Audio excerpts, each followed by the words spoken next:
Hello everyone, welcome to learning classes. Today's topic is idiom and phrases. आज मैं आपके साथ फिर से idiom phrases का एक नया पार्ट लेकर आई हूँ जिसमें मैं आपके लिए new fresh and best idiom and phrases लेकर के आई हूँ.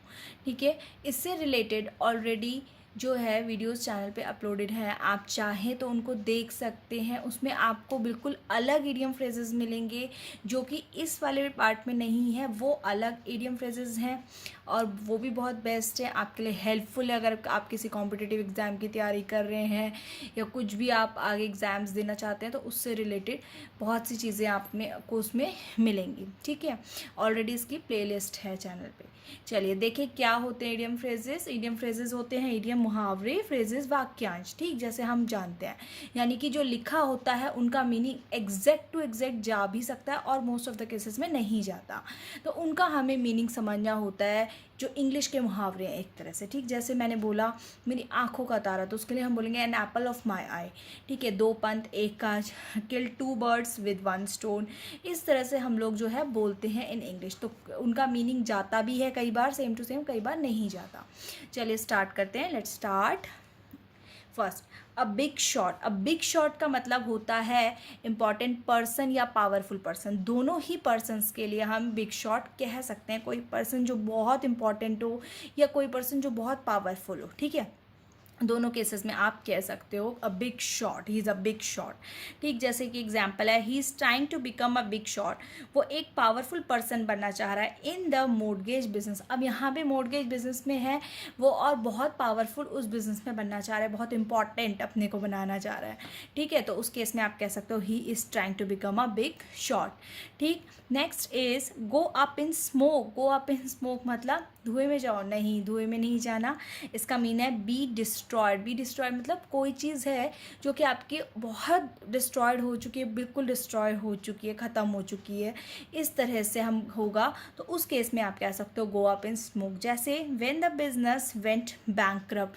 जब जो बिजनेस था वो बैंकरप्ट हो गया.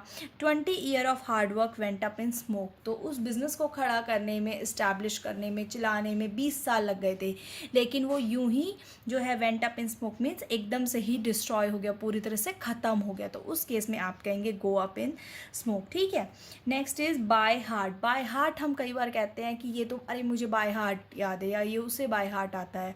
तो क्या होता है by heart mean? By heart का इडियम का मीन्स होता है वन हैज़ मेमोराइज्ड और नोज वेरी वेल. कोई ऐसी चीज़, कोई भी, यानी कि कोई डिश बनाना है या कोई पोएम है या कोई ऐसी स्टोरी है जो आपको बिल्कुल अच्छे से मेमोराइज है, जो आपको याद करने की, दोबारा समझने की ज़रूरत नहीं है, तो उसको हम बोलते हैं बाय हार्ट. जैसे she learn the poem by heart. उसने जो पोएम है वो बाय हार्ट याद की हुई है, यानी कि उसको बिल्कुल अच्छे से आई, अच्छे से मेमोराइज्ड है, अच्छे से वो सुना सकती है आपको. ठीक है, इस केस में हम कहते हैं. Fourth is blow it. Blow it हम कहते हैं जो when we lose the chance. तो क्या जब आप किसी, आपके पास कोई मौका था और आपने वो मौका गवा दिया, कोई अपॉर्चुनिटी थी, आप उसको नहीं कर पाए, फेल हो गए उसको करने में, यानी कि अब आपके पास कोई चांस नहीं है दोबारा करने का, तो हम बोलेंगे blow it.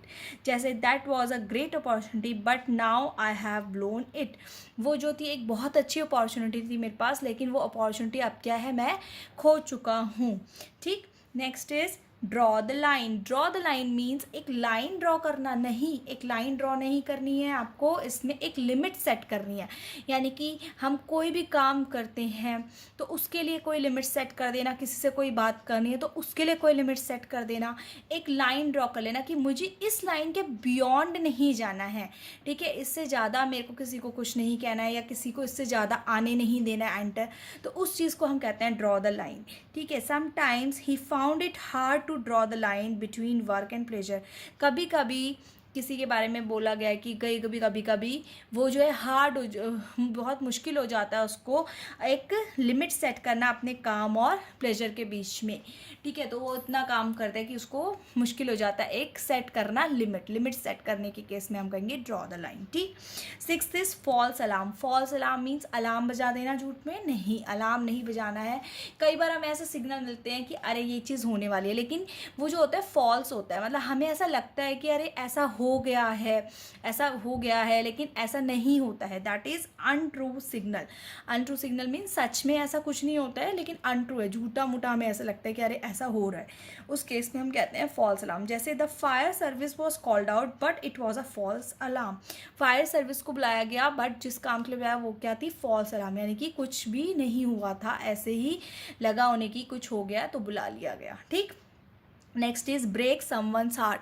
Break someone's heart कहते हैं हम जब हम किसी को बहुत डीपली हर्ट करते हैं, या कोई आप किसी को डीपली हर्ट करता है तो हम कहते हैं ब्रेक समवंस हार्ट। जैसे कि hurt deeply, it breaks my heart to think of how those children have suffered, यानी कि किन्हीं बच्चों को देख के, हो सकता है कोई गरीब बच्चे हों, बेसहारा बच्चे हों, उन्हें देख करके मैं इसमें कहा गया है कि मेरा हार्ट जो है बहुत डीपली हर्ट होता है, यानी कि दुखी होता है मन उनको देख करके कि कैसे ये लोग सफ़र कर रहे हैं। ठीक, next is a thumbs up. Thumbs up means, thumbs up कब करते हैं हम फ्रेंड्स, लाइक करने के लिए भी करते हैं, है ना। और थम्स अप हम किसी गुड अफर्मेशन यानी कि पॉजिटिव अफर्मेशन के केस में भी हम उसको थम्स अप करते हैं, यानी कि कोई चीज़ हमें अच्छी लग गई है ना, तभी तो हमने उसको लाइक करा। तो गुड के केस में आपने उसको लाइक करा। ठीक, तो वही है कि थम्स अप मीन कोई चीज़ अच्छी है या फिर आपको पॉजिटिव अफर्मेशन दे रही है कि हाँ ये पॉजिटिव है। तो जैसे कि the financial markets have given thumbs up to the new policy. जो फाइनेंशियल मार्केट्स हैं वो क्या कह रही है, पॉजिटिव अफर्मेशन दे रही है न्यू पॉलिसी के लिए कि जो न्यू पॉलिसीज़ आई हैं वो अच्छी हैं, और उन्होंने उनको पॉजिटिव अफर्मेशन दिया है कि हाँ इनको आप अप्लाई करिए, अच्छा है ये। ठीक, ninth is on the ball. On the ball mean ball के ऊपर रखना है कुछ चीज़, नहीं, बिल्कुल भी नहीं।